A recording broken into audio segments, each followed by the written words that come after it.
Good morning there, Supervisor Lopez. Good morning, Kate. Morning, everybody. Morning. How are we holding up? We're holding. There we go. I love your flags. Oh, thank you. I used to sit on a different wall down here. This is my basement. And everybody made fun of me because it was just like a cinder block wall that was painted. And they're like, oh, they finally locked you up, huh? And so I moved over to this wall and then put up my flags. And oh, man, everybody was like, oh, now you're in the office. I was like, see, just you shift one wall over and the world can change.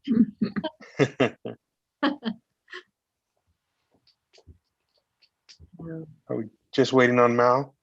Yeah, maybe I'll Okay. go and give her a quick call just to make Okay. sure everything's fine. Excuse me.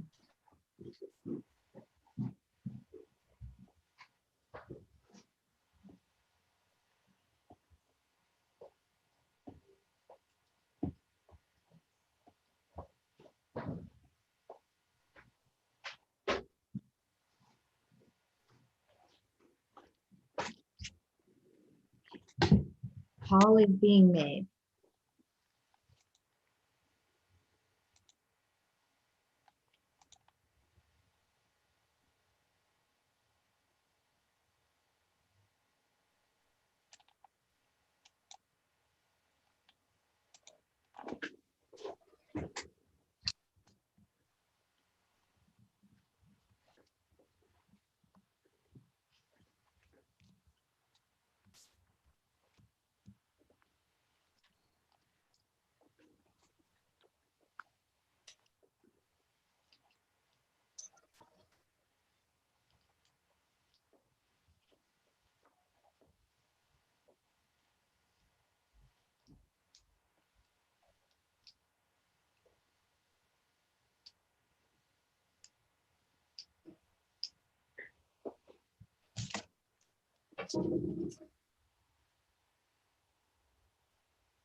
Well, commissioners, we're not able to reach Marianne directly, so I would suggest that we proceed.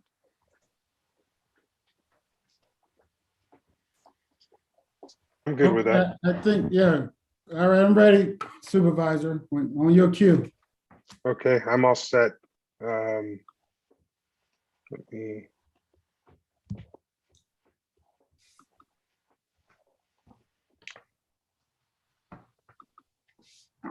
I can pull the agenda up for screen share if folks want to see our agenda for today. Oh, I've got it here. I'm just trying to organize my desktop so I can see you guys and the agenda, but we're good. Do you want to run the meeting, Ian, or you want me to handle that? Yeah, you go ahead. Okay, so I'm going to go ahead and call us to order. Let the record reflect that member Oglesby and myself are here, and we are just missing Marianne Leffel.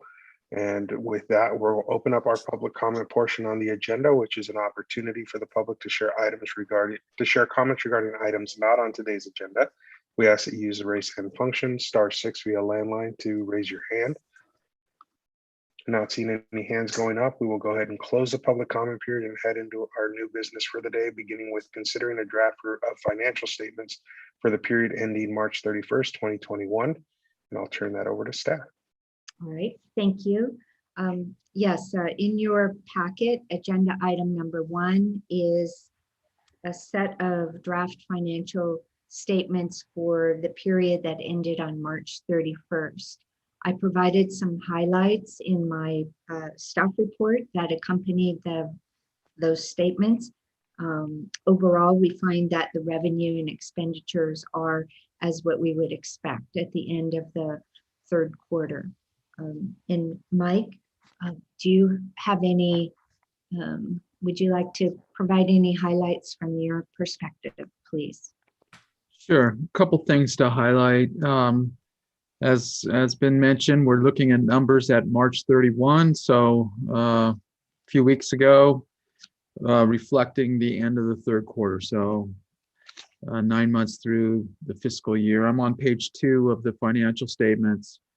I think it's important to note account 1233, the accounts receivable, that 27,697 number, which is detailed on page 6 from 3 organizations, it's my understanding, has been collected as of today, or through April, I believe it was collected. You want to confirm that, Kate? I think That that, is accurate. yeah, okay. Great. We talked about this at our previous meeting. For various reasons, payment was delayed on those accounts, but follow-up was done and all the money's been collected. So that's good news. Mike, I'll take a pause here. I see Marianne has joined us. I want to make sure that the record reflects that. And Marianne, we're on the first item for the day, looking at our balance sheets, and we were just informed that all of the outstanding money under 1233 has been collected to date. And so now that we're all in, we'll keep going. Back to you, Mike. Okay, thank you, Chris. Welcome, Marianne. Hi, sorry, I couldn't find the email to find the link. I apologize. No problem. Yeah, just going through the balance sheet on page 2, as Supervisor Lopez stated, just talked about accounts receivable. We had discussed that at our previous meeting. Follow-up was done and everything has been collected. So good news there. In terms of the rest of the accounts on the balance sheet, there really isn't anything of significance that stands out. All the numbers are consistent with where we expected them to be at this year and comparable to the prior year. If you continue on page 3, this is the report of income and expenses. Also reflects budget performance. So this is for the 9 months ended March 31, 2021. Our total revenue at that point in time is 962,000 roughly, and compared to a little bit over $1 million the previous year. As you know, our county, city, and district contributions were reduced for this fiscal year compared to the prior fiscal year. That's the main reason for the decrease in income. But as you'll see, compared to our budget, we're right on line. So everything looks good on the revenue side. Kind of same thing on the expense side. We're right in line with where we thought we would be in the budget going through March 31. No significant items to note. We've broken out some other items down below in other income and expense to reflect some particular items that were encumbered, to separate those from regular operating income and expenses. So through the end of March 31, we have excess revenue over expenses of $223,317, a little bit less than the prior year. And keep in mind, we're burning cash or monthly expense, net monthly expenses, somewhere between $60,000 to $70,000 a month. So we'll utilize most of that remaining net income to pay our expenses for the last 3 months of the fiscal year ending 6/30/21. So the next page is really the same report with some more detail given for employee benefits. So I don't need to talk about that unless there are any other questions. And then page 5 is just the same report, but showing each of the months of the fiscal year. And then continuing on after that, pages 6 through, I believe it's 12, it's just detail and support for the expenses. So I'll stop there and open it up for any questions. Or Kate, do you have any other items you want to add or follow up to what I've said? I have nothing. Thank you. Okay, I'll open it up. Chris, Ian, And no, I don't have any questions. No questions from me. okay. I didn't have any. It's pretty straightforward. Mhm. So I- Thank you, commissioners. This item will be with your consent. The requested action is to recommend that these statements be forwarded to the full commission for consideration and approval on May 24th. Do I have a motion? I move that motion. Second. Thank you. All in favor? Aye. Aye. I don't have the agenda in front of me, so Oh, take it away. right. Our next agenda item is, in our final agenda item, is a profit and loss budget versus actual worksheet for as of April 30th. And again, expenses and revenue do continue to track as we would expect at this point. My staff report provides just general notes about some expenses for general legal services that are show as high there. But I did want to highlight that now we have received the formal application from the Monterey Peninsula Water Management District. Our legal expenses related to processing that application are now being fully paid for by that district. So Kate, how are we doing that? Are we billing them monthly for what we incur? Yes, we, Commissioner, we do that for all of our actual project type applications. We receive an upfront deposit and then we bill against that and we request replenishment of it as needed. But that accounting is done on a monthly basis and statements or invoices are sent on a monthly basis. And did I see, did we collect 7,500 up front from them? Was that what I saw? Yes. Okay, I thought I saw that on something. Yes, and that works for a more regular application usually, but this one with all of its complexities, we were requesting a replenishment now for that. The high general legal service costs that you see in this profit and loss statement is because of the fairly significant amount of staff and legal counsel work that were required for pre-application activities related to this. That is to prepare for this application. And those costs have been absorbed by LAFCO. So it wasn't broken out as a topic, but I think we're okay, Brown Act, talking about it because it's part of this discussion right here.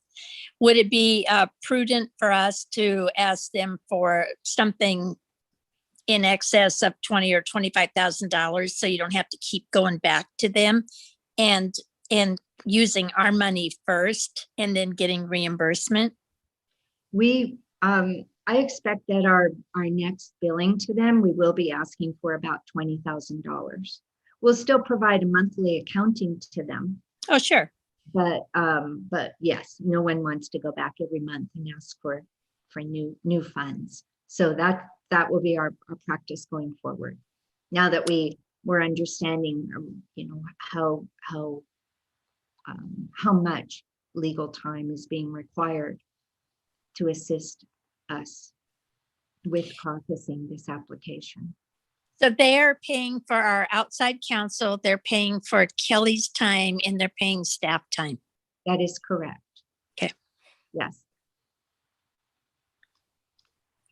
Ian or Chris, do you have anything on that topic? I'm sorry about that. I was on mute. No, I don't have any questions. I think it's pretty clear, and I think you laid it out. As long as we've been reimbursed for our expenses, and they're on track to do that. This is new, and the expenses are higher than normal. So, as you know, as long as we're getting majority prepaid, I guess. We don't know how long it's going to go, and we don't know what month will be a big burst. But if we're billing them monthly, then I'm comfortable with that. Chris, are you good with that? I'm only concerned about the amount of staff time with such a low number.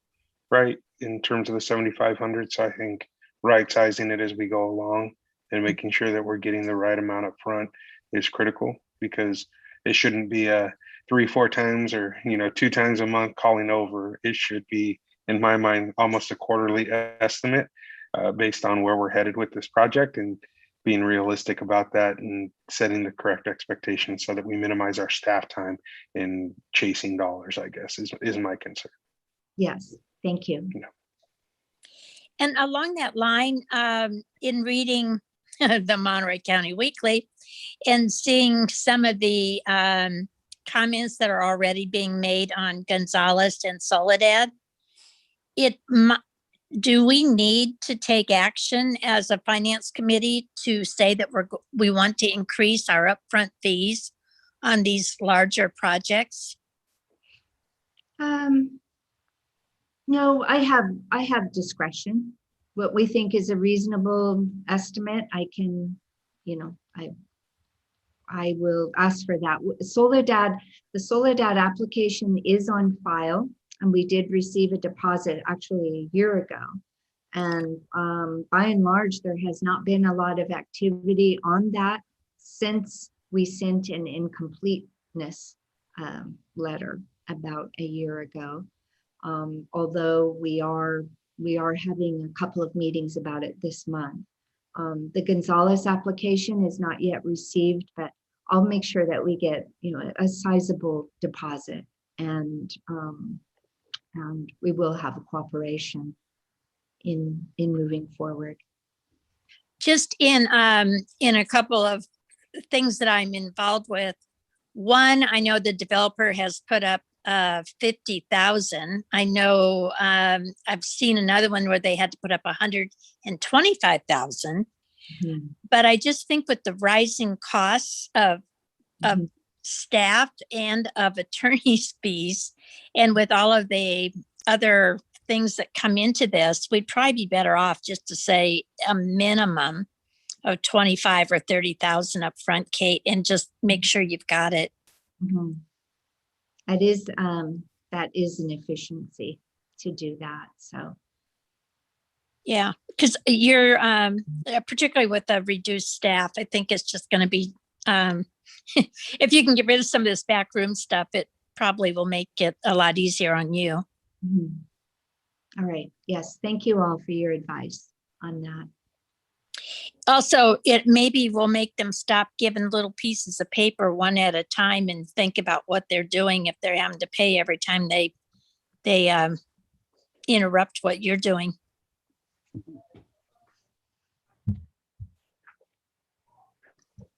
Okay, so So that item is for your information only, and there's no need for any referral on that on this item to the full commission.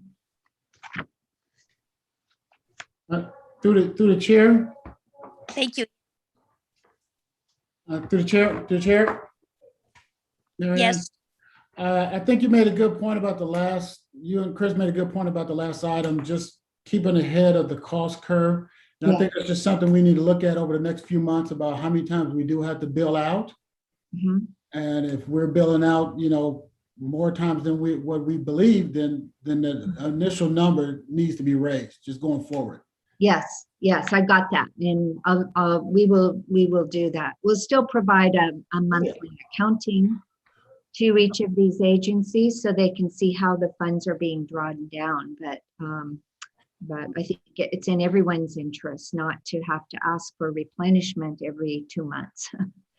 So we'll do that going forward with some very sizable projects. Madam Chair, the next item on the agenda is executive officer announcements. And I know you don't have the agenda, but there are a couple of oral announcements I'd like to make, if I could just have a moment. sure, go ahead. First of all, I wanted to let you know that I'm in the process of discussions with Pat McCormick, who is a retired LAFCO executive officer from Santa Cruz County. And Pat may be willing to come in and assist me in the next few months when we are going to have a temporary staffing shortage.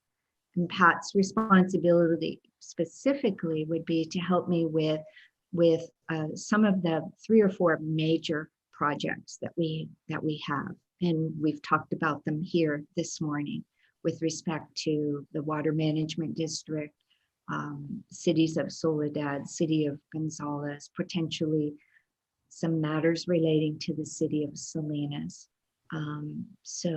So far, he's very interested, and we would bring him on as a consultant with approximately the same terms, same kind of contractual arrangement that we have right now with retired Fire Chief Mike McMurray, who helped us with our recent fire study and is still helping us today with some follow-up from that fire study.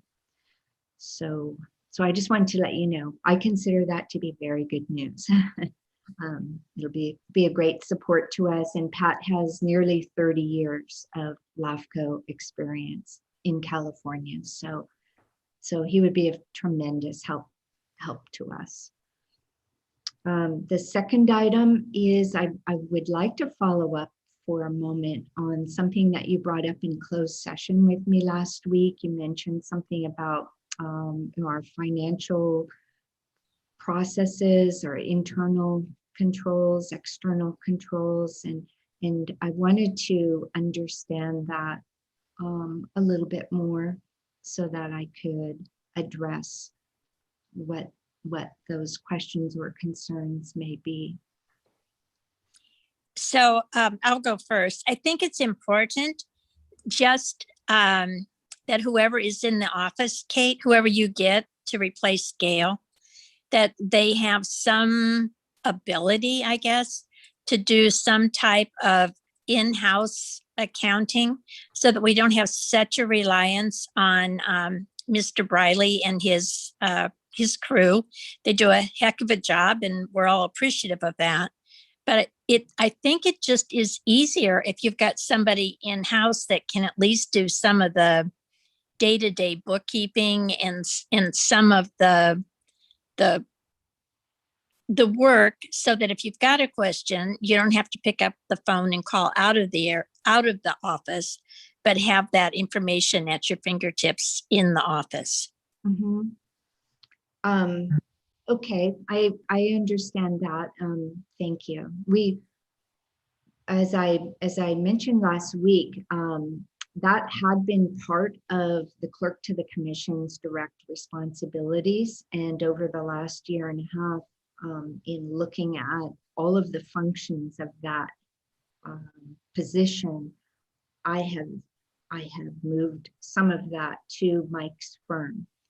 But the way we have done that is that we've actually acquired in-house staff from the CPA firm that does work in our office 6 hours a week to handle very basic, what I would consider to be accounting technician responsibilities under the supervision of the clerk and myself. So we have that in-house capability, and in around six hours a week, 6 to potentially 9 hours a week is sufficient for that level of support in doing payroll and very minor bookkeeping, just maintaining our financial records, providing assistance to the auditor. So it is directly an in-house position seated here with us. As we go forward, the recruitment for the clerk position will begin next week. And one of the desired qualifications for that new person is some knowledge and experience with accounting and other financial functions. So I want that person to have to understand those responsibilities and to be able to at least provide oversight, if not to do them directly. And over the next year, I expect to review all of the functions of that position and see where we may be able to streamline and achieve some economies, and then reconsider going forward then what some of those direct responsibilities would be. So I think it's probably good that we continue to have discussion about this with our budget and finance committee as we move forward and as I fill that position. Yeah, I really think it's important, and I don't know what we're paying on an hourly basis for someone to be in the office, but it's almost like if you're paying like a manpower, where then there's an upcharge on their time because the company that you're getting them from they're compensated for the lack of that person being out of their office and in your office. It's not, if you're paying, I'm just going to make up this. If you're paying $1 an hour, but they're paying them 50 cents an hour, somebody's making the spread on that. So I just think we need to look at it and see what can be the most efficient, and so that the information is there. The other thing that comes up to me is that no one from an outside agency is involved where they have to take ethics training or sexual harassment training or any of that. They're not in the same sphere of what you have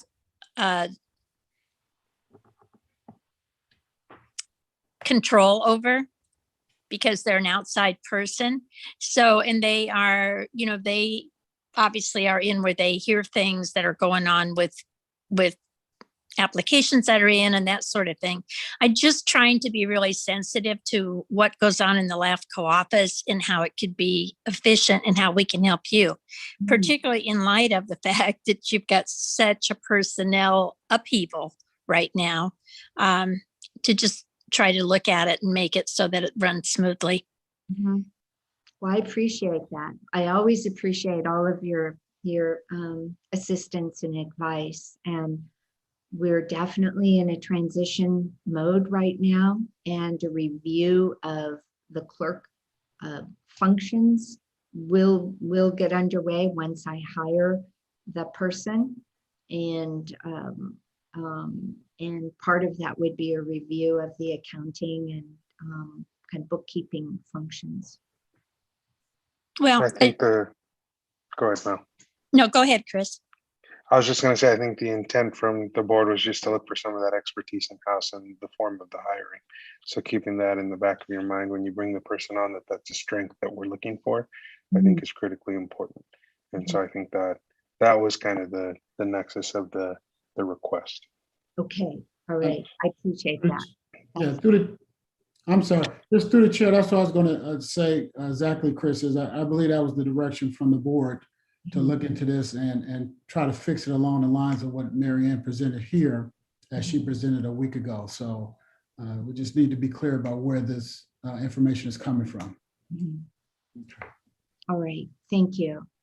And so that you know, if this recruitment takes some time to find that excellence that we're looking for, the Santa Cruz LAFCO has offered to share their clerk to the commission with us, through the summer as needed. And that person actually lives in Seaside and is willing to help us. So so that's a backup for temporary needs.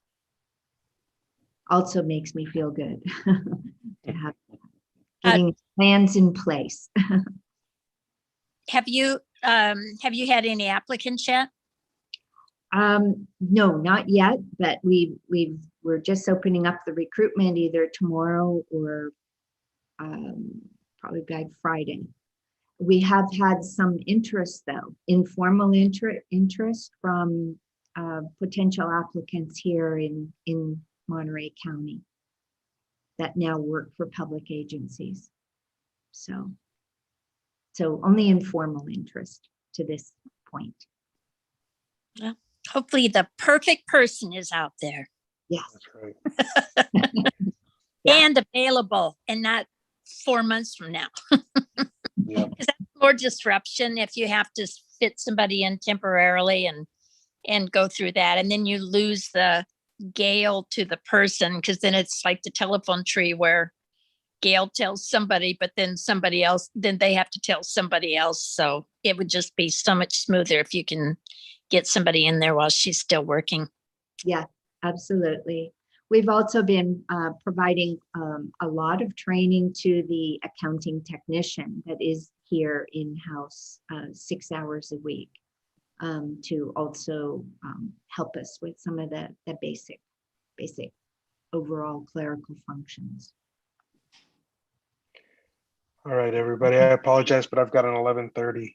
I'm going to jump off. Right? Is Thank that, Thank you all. thanks, Chris. Did we have anything else on our agenda? We do not. Okay.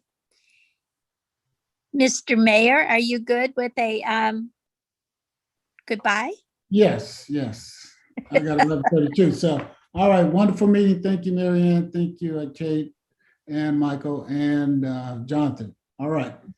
Thank you so much, Mayor. Thank you, Mary Ann. Take care. See you all. See you. Happy Mother's Day, Kate. Thank you. You also. Yes, to both of you, happy Mother's Day. All